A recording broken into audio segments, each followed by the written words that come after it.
Stealth games used to be about being invisible, going unnoticed, and finishing your mission without a trace that you were ever there. Now, there have been a lot of different stealth games that take place during different eras in time, and all have unique systems for us to be stealthy and sneak around. What I want to focus on in this video are modern stealth games that take place during this period or from now on and then forth. And I want to tell you why modern stealth games wouldn't even make sense taking place in today's world. So, hello everyone and welcome back to the channel. I hope you're doing well, and if you're new around here, be sure to subscribe as it helps out immensely. And if you enjoyed the video, be sure to like the video to let me know.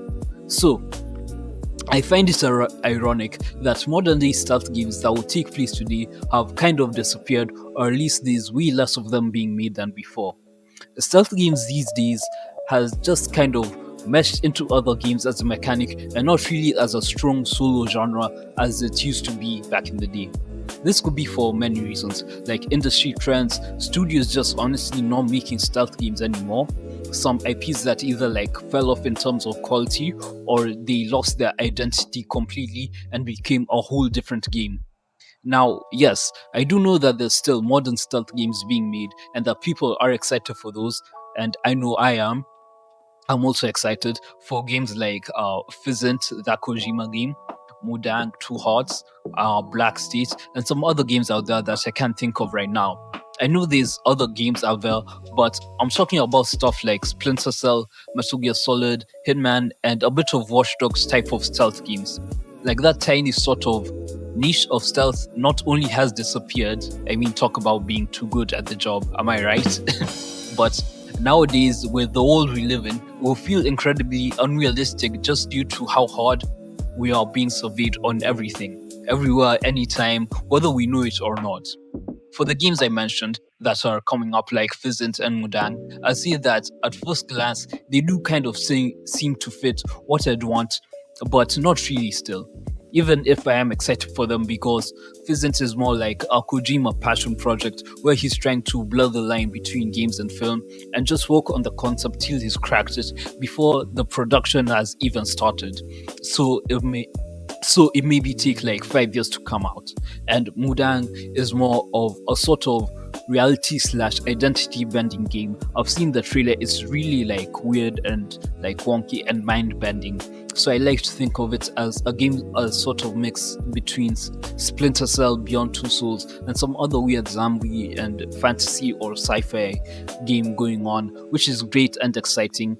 But both of these games aren't I'd say fitting quite into the modern day espionage that I have in my head that I'm thinking of while talking about stealth games. And I fail to mention other stealth games that may come out because they simply don't take place in this sort of era, I guess. So I do mean when I see modern day espionage is I see the first things that pop into my mind are Hitman, Watch Dogs 1 and 2 specifically, and Splinter Cell, Blacklist, and Conviction.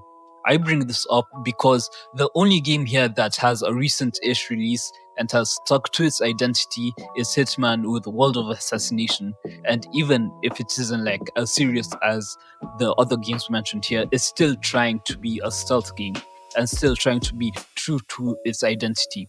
Watch Dogs 1 and 2 had an identity and was sort of on track for this idea that I have with what a modern day stealth game will look like today that takes place in a city or something. But after Watch Dogs 2, they just lost their identity and turned it into I don't know what it is anymore. I say maybe if they pushed harder into the stealth and made some even more nuance with phones, cameras, and more electronics and more opportunities to actually either hack or find different ways to avoid that. I feel like most stealth games coming out give a sort of balance of technologies that us as players use in order to combat the amount of utter surveillance and stuff that we'd otherwise be vulnerable to, and that's why a lot more stealth games take part in the future or in the past in order to sort of level the playing field for us. Because as of right now, it will be really unfair and hard to get access to some of the stuff that I see going on in real life. I'm just saying this from a stupid narrative point, but I don't know. Maybe people smarter than me can make something better that can make sense for my PE brain to understand in a better way. But I guess I'm just the one looking at it from a sort of weird angle of hopelessness and pessimism. But I mean, it's hard not to, and I keep comparing stuff to real life because that's just how I am. Hell, first of all, just look at how many cameras there are around you. China alone has had has had over 700 million surveillance cameras as of 2023, and the country's most surveilled cities has 372 cameras per 1,000 people, with the UK not being far behind with 6.3 million cameras and one camera per 11 citizens. And in the US alone, our current estimates are at 85 million cameras, all monitoring streets, stores, homes, highways, routes, and so much more, to the point where they know your routine better than you, having one camera per 12 people. All these cameras have already been used by these companies, police, and people to scan millions of faces, track, stalk, and harass so many people already, knowing almost everything that these people who are unaware of the purpose of the cameras better than they know themselves. And it's terrifying to me. So, if you can see from my angle, you can see why I'm making this video and why I feel this way about stealth games and why they can't work anymore. And there's also the problem of phones, computers, and almost everything we use daily just collecting data on us and selling to whoever the highest bidder is in order to advertise and feed us whatever they want us to buy or get from them. I don't think I have to dive very deep into that, into telling you guys just about how much these devices get from us, because I think we'd be here all day talking about a different topic. Just a quick rundown though. A New York Times investigation found that location tracking firms can access data from roughly 200 million mobile devices, and in some cases, apps are logging a user's precise location as often as 14,000 times in a single day. And another study showed that popular Android apps are pinging user locations about every 3 minutes during normal use. Plus, it's not just advertisers using it anymore, but any and all intelligence partnering with big tech companies to invest in this, pairing it with AI-driven intelligence. Anyone who can get their hands on it is trying to get your data from you. Any government intelligence, just any company, anyone with money can get access to this and just like track you in any way they want to and sell whatever they want to sell to you, which just makes everything so much harder to conceptualize into a stealth game that works without thinking about all of these things. But maybe that's just me. Maybe I'm just overthinking things, but that's what I do. I want a game that takes into account all these details and notices everything, presents it to us as a serious but engaging way in the game. Now, something I want to talk about, which I find interesting, that correlates with this angle and this topic that I'm talking about, is an 18th century Jeremy Bentham prison design that was used by a philosopher called Michel Foucault, I think. I don't know how to say it. But this is basically where an unseen observant can be able to watch every inmate in a prison anytime and crucially without the prisoners even knowing that they're being watched. And this sort of surveillance has an influence on people and causes them to self-regulate their behavior due to the fear of being watched, and that is whether anyone is watching them or not.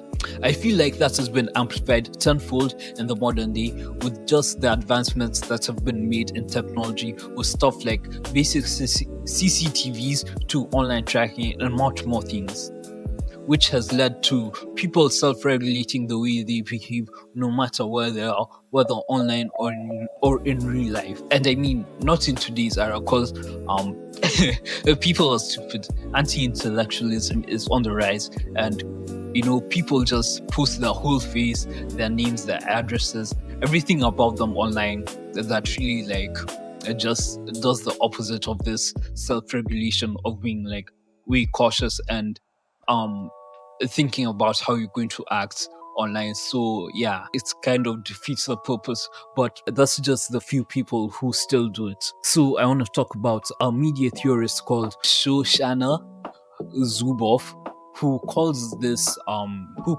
surveillance capitalism, this sort of thing that she theorizes, where she says corporations not only watch you but also use the data they get from watching you to predict your preferences, shopping behavior, and so on, in order to sell to you more efficiently. This is important for this video because stealth games focus on the polar opposite of the idea of the Panopticon, which is total invisibility and privacy.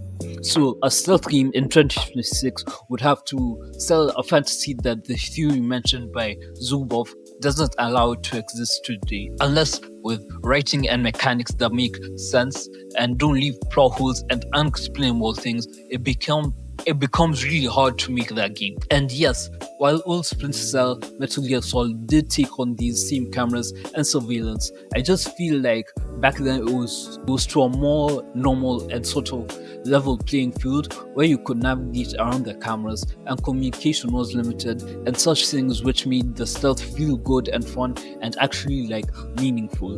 Also using gadgets that wouldn't work today and luring guards away from their posts, their stations, and all that stuff, which just by today's standards will be like 50 times harder than it was before. But one game that did do this is obviously Watch Dogs. Well, that was the whole point of the game, judging the surveillance and then being given to us as a tool to use against the same system that targets and tracks us. Well, we can hack into multiple cameras, phones, traffic lights, computers, buildings, and damn near everything, just showing how crazy the technology is.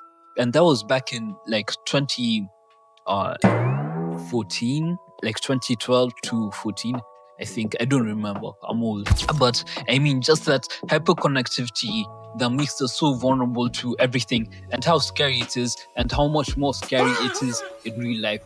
And especially now with how fast everything has moved since that time, since Watch Dogs release, that I'm not even sure a new Watch Dogs game that comes out will be able to capture and show the amount of surveillance that we are under right now, despite how relevant the game might be, the topic might be today.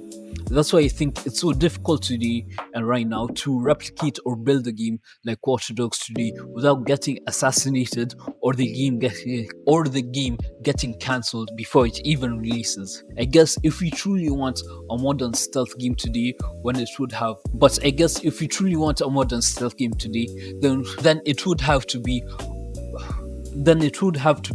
one that changes the fantasy of being invisible to the system, or changing how the system is viewed and how a different way of being invisible can work against this system.